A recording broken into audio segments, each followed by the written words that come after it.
What's going on, guys? All right, guys, that was Lion and the Lamb by Leland. Today's topic, we are going to be talking about singleness. Now, this is not necessarily a topic that everyone enjoys talking about.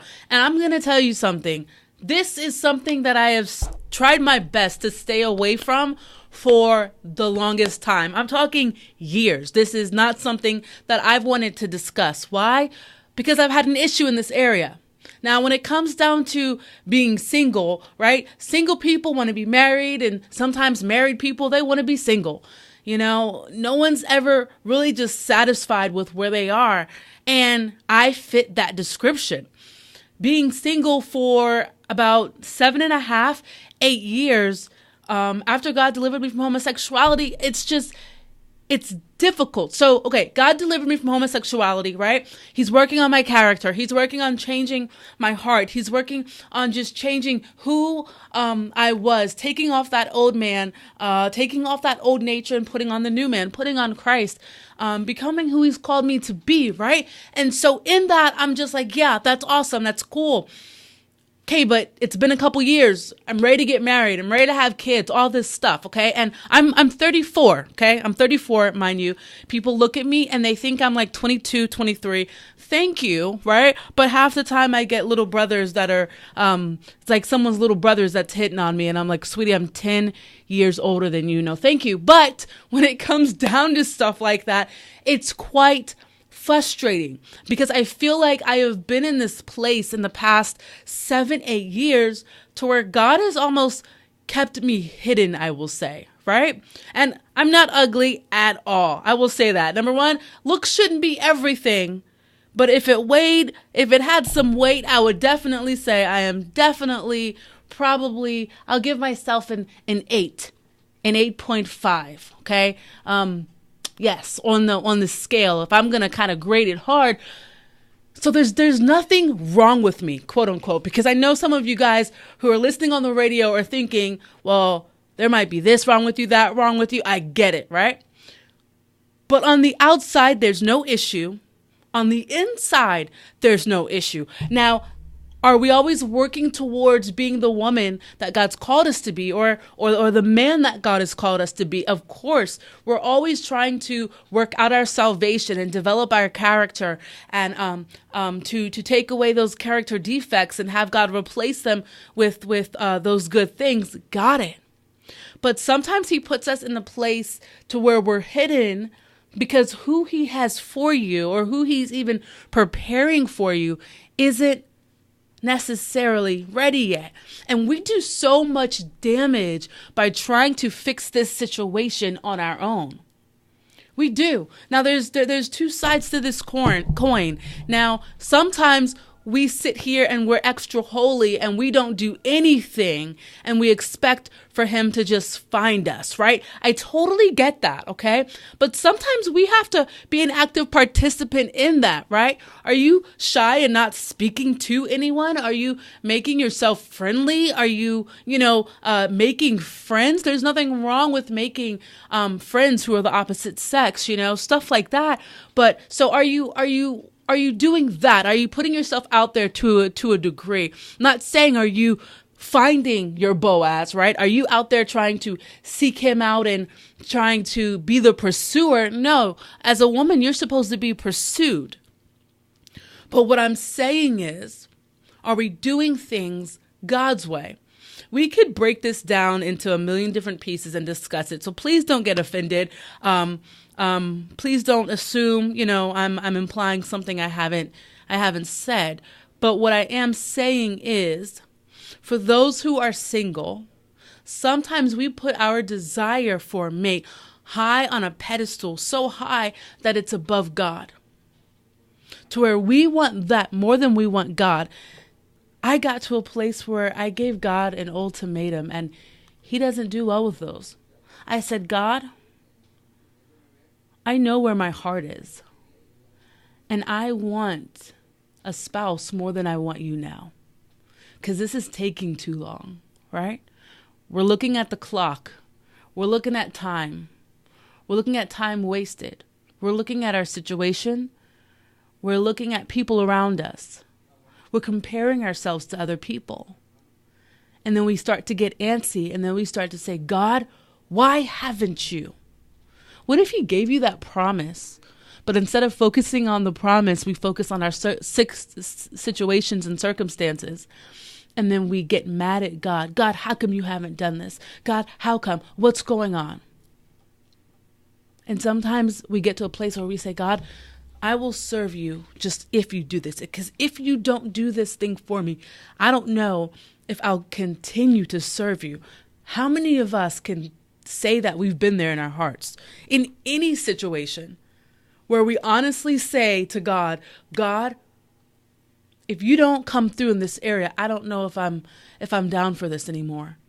This is where the rubber meets the road. This is where it ends. This is where I'm drawing the line, God. And in our hearts, many of us have done that. Maybe we haven't spoken it with our lips, but we've said it in our heart. So what do we do when that happens?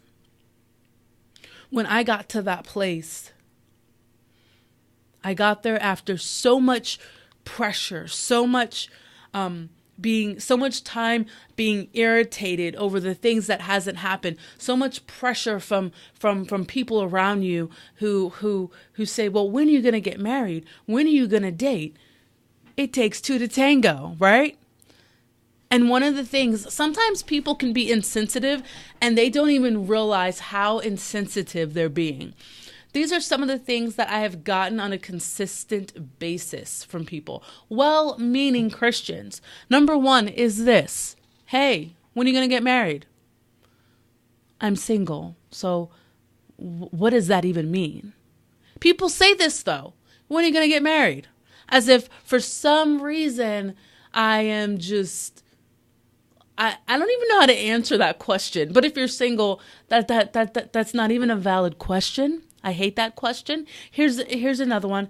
When are you going to have kids? That's literally a question that people ask me. They see that I love children and, I work at my church and I am always around the kids.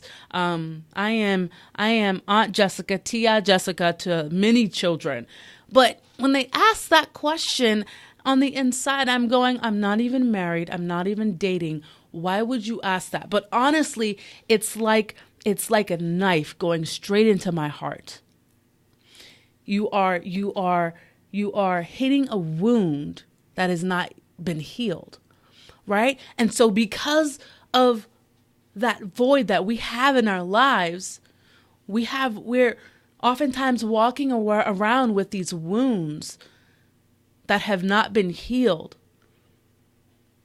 And people can so easily touch them, inflict pain upon them, cause damage to us as they touch those areas, those sensitive areas in our hearts, right? And so when I got to a place to where I could honestly tell God, I'm not sure if I want to continue to serve you if you don't come through in this area. When I got to that place to where I could be honest with myself and God and say that, I feel like that was my rock bottom, because who wants to walk around bitter? Who wants to walk around salty and angry and frustrated and jealous? Nobody, right?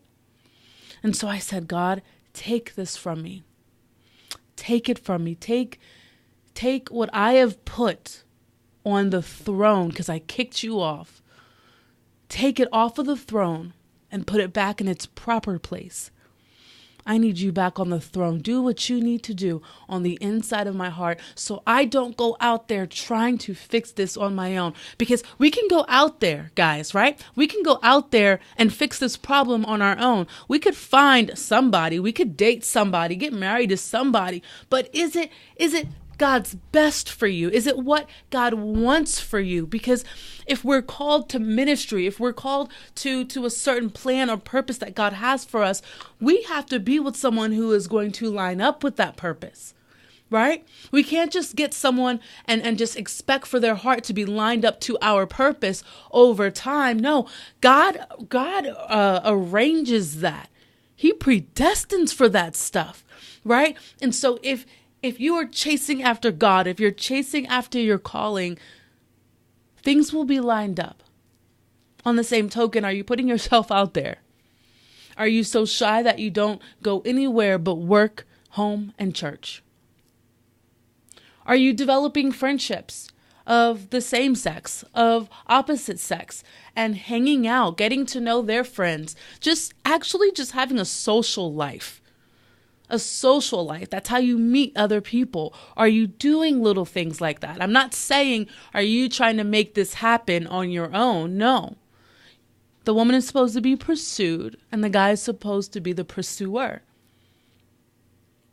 So analyze yourself. Analyze yourself. What are you putting above God? And if you were in an area to where you are single and you're frustrated and you're lonely and you're trying to fill voids with things and people, it's only going to keep you empty. It's only going to create an even deeper void that no thing or person can fix or fill. God has to be the one to do it. And so I got to a place and I just said to God, fix it. And then one day I just realized, wow, I'm okay. Like, I'm no longer salty or bitter. I'm no longer frustrated. I'm no longer low-key jealous. I'm no longer envious of other people. Like, I'm good. And that is a good place to be. And you know that I'm good when I can actually sit here and talk about it after 8 years, because this is not an area that I would ever want to talk about. But I'm delivered and I am happy about that. God has healed that area in my life. And now I'm free to talk about it because it no longer has a hold on me. God is my source of happiness. God is the person, the man in my life who is filling every void that I have, the one I'm chasing after, whose purpose I am pursuing, persistently pursuing. And we have to get there, guys. If we are a follower of Christ Jesus, if we claim to know him, to love him, to seek him, then let's do it diligently. Let's do it wholeheartedly.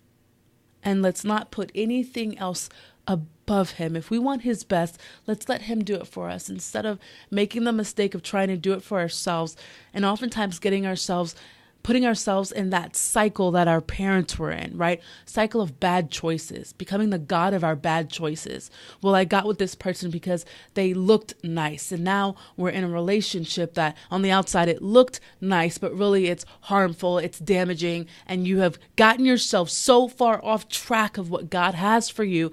Now you regret it and you wish that you could just go back and do it again. And you wouldn't have made that choice. I wish we could learn from the wisdom of other people who have made those bad choices.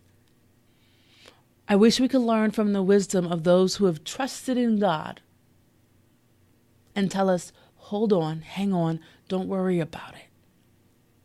Keep pursuing God, because you know what? God's destiny for your life far surpasses any earthly blessing that you could gain here on earth. All right, guys, control for king and country. I hope you guys love that. Please subscribe to me somewhere down there. Okay, subscribe. I love you guys. If you have a topic that you want me to discuss, please let me know.